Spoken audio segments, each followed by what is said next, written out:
आणि आता बुलेटिनमध्ये पाहणार आहोत 25 मिनिटात 50 बातम्या वेगवान स्वरूपात. सुरुवात करूयात.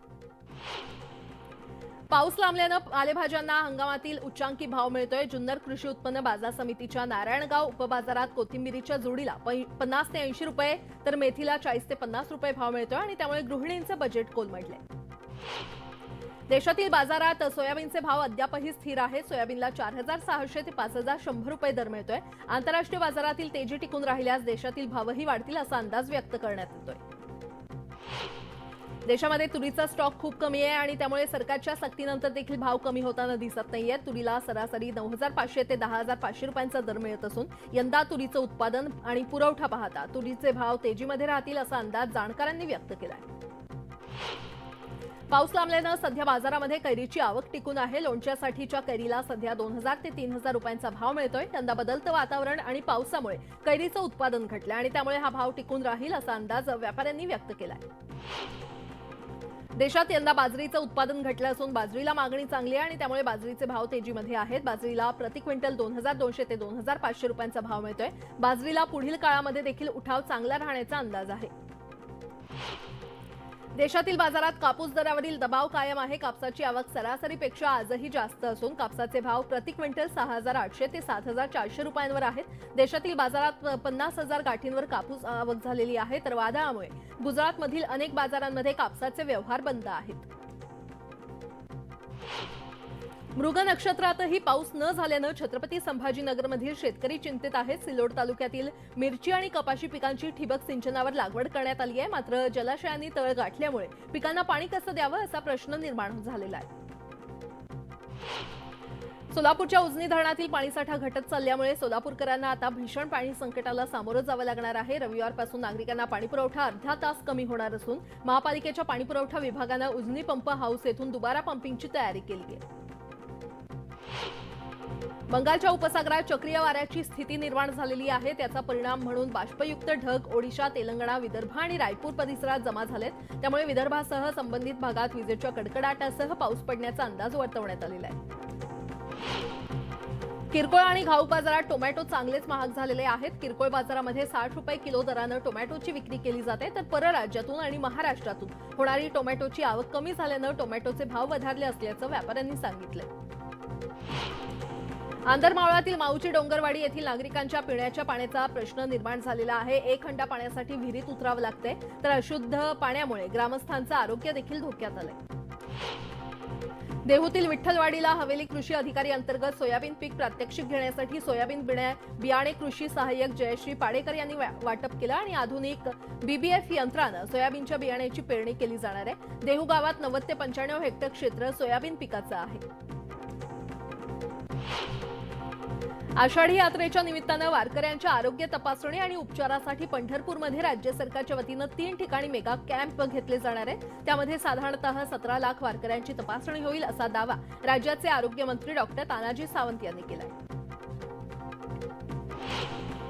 बिहारचे मुख्यमंत्री नितीश कुमार यांच्या पुढाकारानं आज पाटणामध्ये देशातील विरोधी पक्षाच्या नेत्यांची बैठक होणार आहे आणि या बैठकीला उद्धव ठाकरे, आदित्य ठाकरे, संजय राऊत, शरद पवार, सुप्रिया सुळे आणि प्रफुल्ल पटेल हे महाराष्ट्रातले नेते उपस्थित असतील तर अरविंद केजरीवाल, ममता बॅनर्जी, काँग्रेस अध्यक्ष मल्लिकार्जुन खरगे आणि MK स्टॅलिन हे देखील उपस्थित असतील.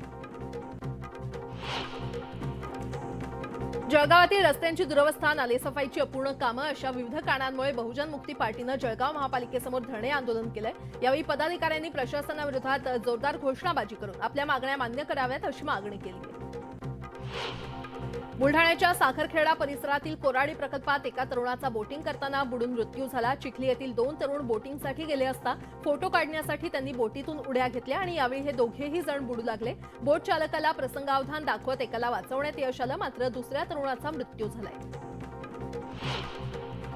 जळगाव महापालिकेनं सिक्युरिटी फोर्ससाठी बनावट सर्टिफिकेट असताना देखील कुठलीही पडताळणी न करता कंत्राट दिलाय असा गौप्यस्फोट स्वाभिमानी शेतकरी संघटनेनं केलाय.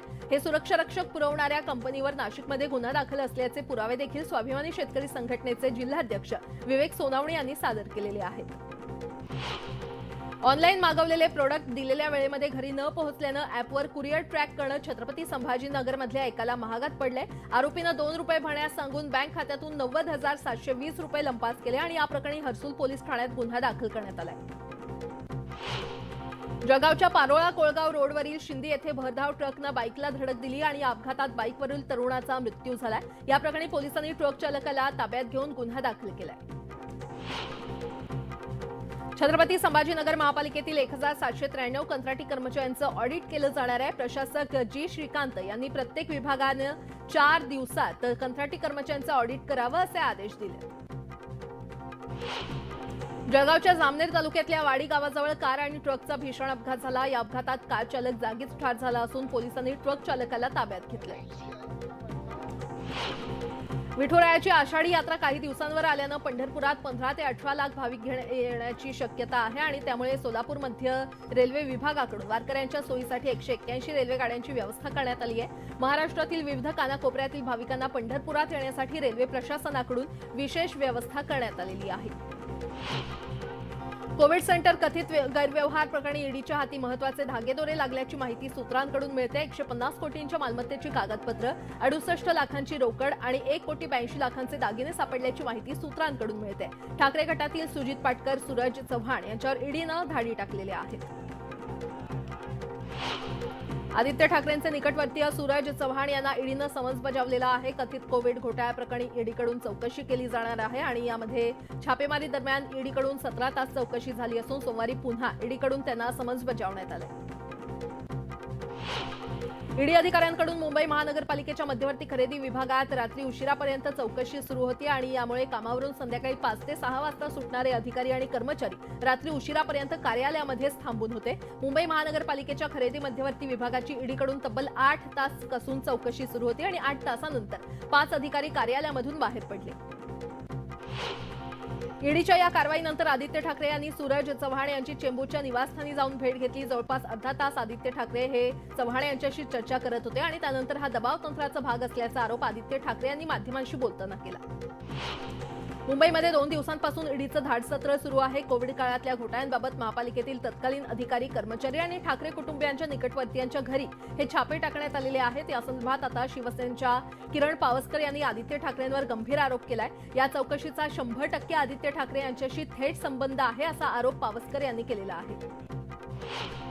महाविकास आघाडीप्रमाणेच देशामध्ये विरोधकांची आघाडी देखील पंचर होणार असल्याची टीका देवेंद्र फडणवीस यांनी केली आहे। 3 पक्षांच्या आघाडीचं सरकार कसं चालवलं हे जनतेनं पाहिलं, म्हणूनच जनतेनं त्यांना घरी बसवल्याचं ते म्हटलंय। तर विरोधकांच्या पाटणातील बैठकीसंदर्भात ते बोलत होते। हाफकिन इन्स्टिट्यूटची जागा आयसीएमआरला देण्याचा घाट राज्य सरकारनं घातल्याची टीका सचिन अहिर यांनी केली आहे। या पार्श्वभूमीवर ठाकरे गटाकडून हाफकिन समोर निषेध करण्यात आला। आयसीएमआरला हाफकिन ऐवजी इतर जागा देण्याची मागणी त्यांनी केली। G20 परिषदेनिमित्त पुण्यामध्ये आलेल्या परदेशी पाहुण्यांनी ऐतिहासिक आगा खान पॅलेसला भेट दिली। यावेळी पाहुण्यांचं औक्षण करत पारंपरिक पद्धतीनं स्वागत करण्यात आलं। यावेळी कस्तुरबा गांधी आणि महादेवभाई देसाईंच्या प्रतिमेला पुष्प अर्पण करत विदेशी पाहुण्यांनी अभिवादन केलं। छत्रपती संभाजीनगरमधल्या एका रुग्णालयामध्ये टवाळखोरांनी धुडगूस घातला। 5 ते 6 जणांनी इथल्या डॉक्टरवर हल्ला केल्याचा आरोप आहे। बाजूला होण्यास सांगितल्यानं रागाच्या भरात हल्ला केल्याचं सांगण्यात येतं आणि यामुळे रुग्णालयातील डॉक्टरांच्या सुरक्षेचा प्रश्न ऐरणीवर आलाय। छत्रपती संभाजीनगरमधील चिंचोली गावात अज्ञातांनी म्हशींना विष दिलं आणि यामध्ये 17 पैकी 5 म्हशी दगावल्या, तर इतर म्हशींवर उपचार सुरू आहेत। या प्रकरणी पोलिसात तक्रार दाखल करण्यात आली आहे। माझी वसुंधरा अभियानांतर्गत प्रथम क्रमांक पटकावणाऱ्या पिंपरी चिंचवड महापालिकेमध्ये शेकडो झाडांची कत्तल सुरू आहे। या संदर्भात पर्यावरणप्रेमी आक्रमक झालेत। दरम्यान पालिका आणि एमआयडीसी प्रशासनाकडून दोषींवर कठोर कारवाईचा इशारा देण्यात आलाय। आयसीएमआरच्या एनआयव्ही सेंटरला हाफकिन मंडळाची 1826 स्क्वेअर फीट जागा हस्तांतरित केली जाण्याचा निर्णय जिल्हाधिकाऱ्यांनी घेतलेला आहे। निर्णय घेताना हाफकिन मंडळाला अंधारात ठेवण्यात आल्याचा आरोप करण्यात आलाय आणि याविरोधात हाफकिनमधील कर्मचारी आणि ठाकरे गटाकडून आंदोलन करण्यात आलं। म्हाडाच्या मुंबई मंडळातील 4082 घरांच्या सोडतीसाठीच्या अर्ज विक्री स्वीकृती प्रक्रियेला 10 जुलैपर्यंत मुदतवाढ देण्याचा निर्णय घेण्यात आलेला आहे। त्याबाबतचा प्रस्ताव म्हाडा उपाध्यक्षांकडे पाठवण्यात आला असून प्रस्तावाला मंजुरी मिळाल्यावर याबाबतची अधिकृत घोषणा करण्यात येणार आहे। तर नियोजित 18 जुलैला होणारी सोडत आता जुलैच्या शेवटच्या आठवड्यात किंवा ऑगस्टच्या पहिल्या आठवड्यामध्ये होण्याची शक्यता आहे। गणेशोत्सवासाठीच्या रेल्वे तिकीट आरक्षणामध्ये काळाबाजार झाल्याचं समोर आलेलं आहे। सीएसएमटीवरून 15 सप्टेंबरला सुटणाऱ्या कोकण कन्या एक्सप्रेसची प्रतीक्षा यादी अवघ्या 1.5 मिनिटात हजारांच्या वर गेली आणि यामुळे मध्य रेल्वेनं केलेल्या चौकशीमध्ये 164 तिकीट आरक्षण खाती बनावट असल्याचं उघड झालं। या खात्यांद्वारे 181 तिकीटं काढण्यात आली। भारतीय भौगोलिक सर्वेक्षण विभागानं मुंबईतील दरड कोसळण्याची शक्यता असलेल्या 249 ठिकाणांचं शास्त्रोक्त पद्धतीनं सर्वेक्षण केलंय। या 249 पैकी 74 ठिकाणं अतिधोकादायक असल्याचं निदर्शनास आलं। या 74 ठिकाणांच्या जवळील परिसरात वास्तव्यास असलेल्या रहिवाशांना सावधगिरीचं प्रशिक्षण देण्यात येत आहे। Mumbai metro rail कॉर्पोरेशननं Colaba Vandre sips metro तोड मजुराच्या अपघाती निधनानंतर कुटुंबाची अवस्था न्यूज 18 लोकमतनं दाखवलेली होती। या कुटुंबाला शासनाकडून 1 रुपयाचीही मदत मिळालेली नव्हती। मात्र न्यूज 18 लोकमतच्या बातमीची दखल घेत सामाजिक न्याय विभागाचे राज्य आयुक्त प्रशांत नानवरे यांनी